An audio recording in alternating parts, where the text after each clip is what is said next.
ఈ movie 1 hour 40 minutes run టైంతో release అయింది. ఇప్పుడు ఇది ఆహా ఓటీటీలో స్ట్రీమ్ అవుతోంది.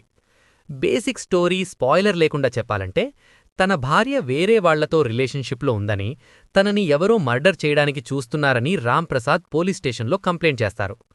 ఆ తర్వాత పోలీస్ ఇన్వెస్టిగేషన్లో బయటపడ్డ నిజాలేంటి, కథ ఎలా మలుపు తిరిగింది అన్నదే మిగతా సినిమా. మూవీ స్టార్ట్ చేసిన విధానం, స్క్రిప్ట్ మరియు ప్రొసీడింగ్స్ బాగున్నట్టే అనిపిస్తాయి, కానీ కథ ముందుకు వెళ్లే కొద్దీ రొటీన్గా అనిపిస్తుంది. ఎన్నో సినిమాల్లో చూసిన అదే ఎక్స్పెక్టెడ్ లాజిక్ మరియు ఎండింగ్ వల్ల మూవీ నాకు అంతగా నచ్చలేదు.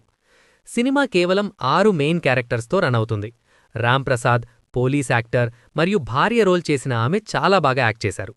స్క్రిప్ట్లో ముగ్గురు వేరువేరు స్టోరీస్ చెప్పడం అనే కాన్సెప్ట్ బాగుంది. ప్రీ క్లైమాక్స్ ట్విస్ట్ మరియు సినిమాటోగ్రఫీ పర్లేదు. ఈ మూవీ ఫ్యామిలీస్ చూడడానికి అస్సలు సెట్ అవ్వదు. ఇందులో చాలా వల్గర్ డైలాగ్స్ ఉన్నాయి. మ్యాక్సిమం మ్యూట్ చేసినా కూడా ఆ మాటలేమిటో అర్థమైపోతున్నాయి. ఇంకా రొమాన్స్ మరియు లిప్లాక్ సీన్స్ కూడా చాలా ఎక్కువగా ఉన్నాయి. సీన్స్ చాలా ప్రెడిక్టబుల్గా ఉన్నాయి. బీజిఎం మరియు సాంగ్స్ ఇంపాక్ట్ ఇవ్వలేదు. ఇంటర్వెల్ మరియు క్లైమాక్స్ సీన్స్ని ఇంకా బాగా ఎలివేట్ చేయాల్సింది. ఒక్కడే అన్ని వాయిసెస్ మిమిక్రీ చేయడం లాంటి కొన్ని లాజిక్లెస్ సీన్స్ కూడా ఉన్నాయి. ఓవరాల్గా చెప్పాలంటే, స్క్రిప్ట్ వైజ్ ఐడియా బాగున్నా ఇంప్లిమెంటేషన్లో రొటీన్గా ఉండడం వల్ల మూవీ అంత ఎంగేజింగ్గా లేదు.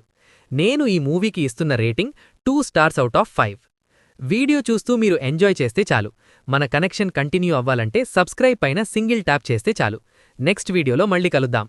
అప్పటి వరకు take care. Thank you for watching.